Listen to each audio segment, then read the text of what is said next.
April মাস জুড়ে তীব্র ও অতি তীব্র তাপপ্রবাহ অব্যাহত থাকবে বলে সতর্ক করেছে আবহাওয়া অফিস। তীব্র তাপপ্রবাহে আক্রান্ত খুলনা বিভাগের যশোর, চুয়াডাঙ্গা এবং রাজশাহী, পাবনার পাশাপাশি নতুন করে তাপপ্রবাহ শুরু হয়েছে রংপুর অঞ্চলে। তবে সিলেট ও চট্টগ্রামে ঝড় এবং সামান্য বৃষ্টি হবে বলে জানানো হয়েছে। আবহাওয়াবিদরা বলছেন, বিচ্ছিন্নভাবে সামান্য বৃষ্টিতে তাপপ্রবাহ কমবে না। মেহেরপুরের গাংনীতে হিট স্ট্রোকে এক গৃহবধূর মৃত্যু হয়েছে। জান্নাতুল বাকের কেকার রিপোর্ট। 10 বছরের মধ্যে চলতি এপ্রিল মাসে সবচেয়ে বেশি গরমে অস্থির প্রায় পুরো দেশবাসী।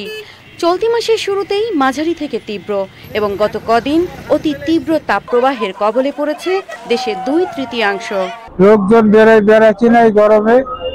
এখন কি করব, যাত্রী কম, ভাড়া কম।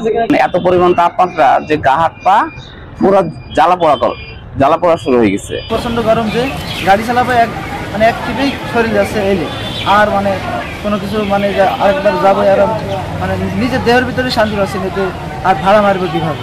চলতি মৌসুমে সর্বোচ্চ তাপমাত্রা গত 10 বছরের রেকর্ড অতিক্রম করেছে। দক্ষিণ পশ্চিমের খুলনা বিভাগের সবকটি জেলাসহ রাজশাহী ও পাবনা অতি তীব্র তাপপ্রবাহে দেশের সবচেয়ে উত্তপ্ত অঞ্চল হয়ে উঠেছে। গরমে আমরা যে কাজ করছি সহ্য করা যাচ্ছে না, আগুন পড়ছে, খুব কষ্ট হয়ে যাচ্ছে। কাজকর্ম ঠিক মতন করতে পারতেছি না। পানি নেই বললেই চলে।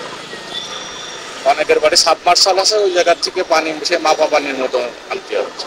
অতি তীব্র তাপপ্রবাহের কারণে যশোরে 250 শয্যার হাসপাতালে বেড়েছে ডায়রিয়া রোগী।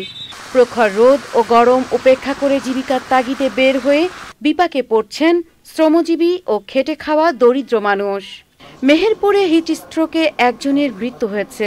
বাংলাদেশের পশ্চিমাংশে যে রাজ্যগুলো আছে ভারতে, সেখানে একটা ভালো বৃষ্টির প্রভাব লাগবে, প্লাস লোকালি কিছু বৃষ্টির প্রভাব লাগবে। 2-4 হলে আমাদের তাপমাত্রাটা কমে আসবে কিছু, কিন্তু এরকম সম্ভাবনা আপাতত সামনের 10 দিন তেমন একটা দেখিনি আমরা। এই জন্য তাপপ্রবাহ যেটা বাংলাদেশের প্রতি বয়ে যাচ্ছে, সেটা অঞ্চল বলতে প্লাস মাইনাস হতে পারে, কিন্তু তাপপ্রবাহ বন্ধ হওয়ার কোনো সুযোগ নেই। রবিবার নতুন করে তাপপ্রবাহ অঞ্চল হিসেবে রংপুরে তাপমাত্রা বেড়েছে। জান্নাতুল বাকিয়া, কেকা, চ্যানেল আই, ঢাকা।